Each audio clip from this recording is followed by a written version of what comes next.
बहुत दिन पूर्वे गोटे गाँव में जड़े चाषी रोते। प्रतिदिन से भोर उठी दूर झरणारू सफा पानी आनिबाकू जाउथले।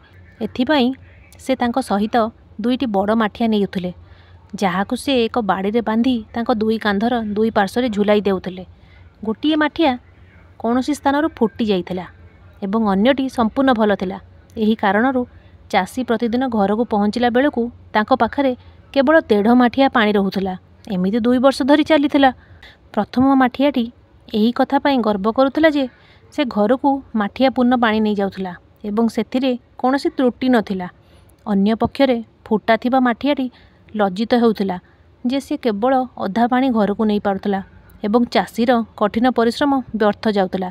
फुटा थिबा माठियाटी एसबु भाबी बहुत विरक्त होईगला एवं गोटे दिन सी आउ सह्य करि पारला नाही। से चाषी को कहिला, मु निज पाई लज्जित एवं तुमको क्षमा मागिबाकू चाहे। काहींकी? चाषी पचारला, तुमे कौन पाई लज्जित? हुए तो तुमे जानी ना, किंतु मोर गोटे स्थान रे फुटाटिए अछि एवं गत 2 वर्ष धरी मो घर को जति पानी पहुँचेबा कथा थिला ताहार अधा पानी देई पारिछि। एहा मो भितर एक बड़ त्रुटि एवं एही कारणरू तुमर कठिन परिश्रम नष्ट होउछि। फुटा माठियाटी दुखर सहित कहला। माठियार कथा शुणी चाषीटी टिके दुखित हैला एवं कहिला, किछि असुविधा नाही, मु चाहे जे तुमे आज फेरिबा समय रे रास्ता रे सुंदर फूल गुड़ी को देख। माठियाटी मध्य सहीपरि कला। से रास्ता सारा सुंदर फूल गुड़ी को चाहि रहिला। एपरि करिबा द्वारा तार दुख टिकिए दूर होईगला, किंतु जेतेबेले से घरे पहुँचिला ता भितरु अधा पानी सरी जाइथिला। से हताश होईगला एवं चाषी को क्षमा मागिबाकू लागिला। चाषीटी कहिला, हुए तो तुमे लक्ष्य करिनाओ जे रास्ता रे समस्त फूल केवल तुम पटरे थिला।